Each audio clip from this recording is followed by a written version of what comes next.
Hello viewers, नमस्ते to all. आशा करता हूँ सब लोग खुश होंगे, अच्छे होंगे, देश दुनिया के किसी भी कोने में होंगे। तो चलिए शुरू करते हैं।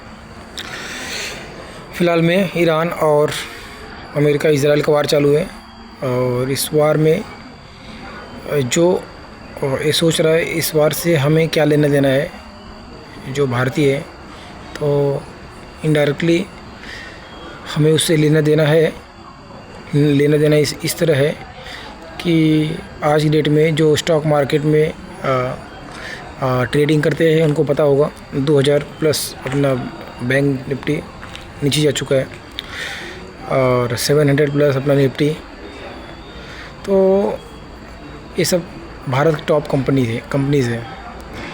जब ये सब नीचे जाती है तो हज़ारों नहीं लाखों करोड़ों रुपए डूबते हैं एक साथ में, और जिसके डूबते हैं वो उसको पता है कि फ़र्क पड़ता है।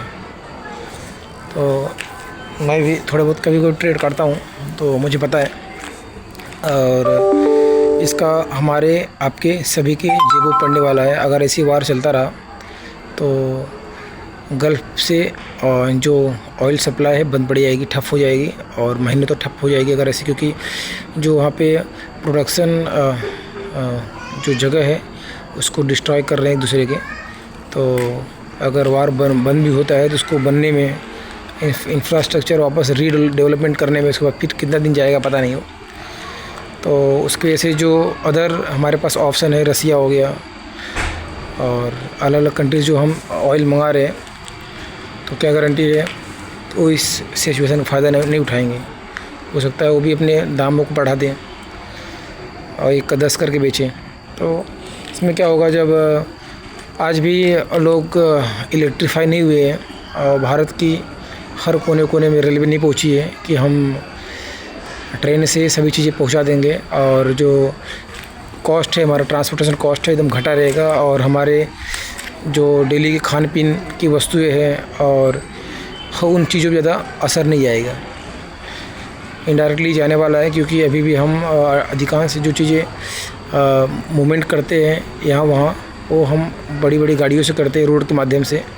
तो पेट्रोल डीजल के दाम बढ़ेंगे तो इनडायरेक्टली सभी चीज़ों का दाम बढ़ने वाला है, खाने पीने से लेकर हर चीज़ों का, और वो हमारे जेबों पे जाएगा। और जो आपको पता है अनएम्प्लॉयमेंट भारत में कितना है और लोग कितने कमा रहे हैं, कितने सेविंग कर रहे हैं। मेडिकल का दाम तो उसके प्राइस तो बढ़े हुए हैं कितने सारे, और वो भी बढ़ते जा रहे हैं। तो मेरा कहना ये है कि जनता से देश की साइकोलॉजी तैयार होता है, और देश की साइकोलॉजी अगर अच्छी होगी तो देश प्रगति करेगी। तो जो युद्ध के फेवर में हमेशा रहते हैं, मार दो काट दो फाइनल कर दो, तो ऐसी सोच रखने वालों के लिए एक ख़तरनाक चीज़ें हैं, क्योंकि उनको सीखने में बाद में उनको लगता है कि वार मेरी सब चीज़ें गलत हैं। और जितना मेरा एनालिसिस है देश दुनिया में और हिस्ट्री को लेके, युद्ध एकदम का परिणाम हमेशा नेगेटिव होता है, पॉजिटिव नहीं होता है। और उसके जो नतीजे हैं बस कितने 100 सालों तक चलते हैं, दिखते हैं, उस देश पे असर पड़ते हैं। अब ईरान पे जिस तरह से हमला किया है और हमला चल रहा है, उसको वापस रीडेवलपमेंट में जाने में और वापस को अपना इंफ्रास्ट्रक्चर उस लेवल में खड़ा करने में उसको पता नहीं 50 साल चले जाएंगे, हो सकता है 100 साल चले जाए उसको, और उस तरह से हो सकता है वापस इससे बाहर ही ना आ पाए वो और उसके टुकड़े हो जाए। क्योंकि उनके देश में भी अलग देश का भी डिमांड है, कुर्दिस्तान कोई है, अलग कम्युनिटी है और अलग देश का डिमांड कर रहा है। सेम भारत में भी बहुत सारे ऐसे पंथ है जो अलग देश का डिमांड करते हैं, जैसे कि खालिस्तान हो गया, और आज भी जैसे तमिलनाडु का मुद्दा है कुछ है, और ऐसे बहुत सारी चीज़ें हैं अपने देश में भी जो चाहते हैं कि हम मेरे तरीके से चलें चीज़ें। तो भारत में स्टेबिलिटी चाहिए तो हमें अपने साइकोलॉजी को चेंज करना होगा। और ऐसी ये बात नहीं है कि हमें युद्ध करना ही नहीं है, अगर हमारे अस्तित्व के बारे में हमारे अस्तित्व पे आती है तो करना ही है, लेकिन अधिकांश हमें न्यूट्रल रहना है और हमें अपने देश को प्रगति की ओर लेके जाना है। हमें वार वीर में नहीं पड़ना चाहिए। हमें अपनी सुरक्षा को एकदम बेहतरीन बनाना चाहिए और हमारे इंजीनियर साइंस हो गया उसको बहुत आगे लेके जाना है ताकि कोई हम पे हमला करने से 100 बार सोचे। अमेरिका सो के उठता है सुबह, जिस पर मूड करता है उस पर हमला करके वहाँ की चीज़ों को अपने कब्जे में करके और अपने देश को आगे ले जाने के बारे में सोचता है।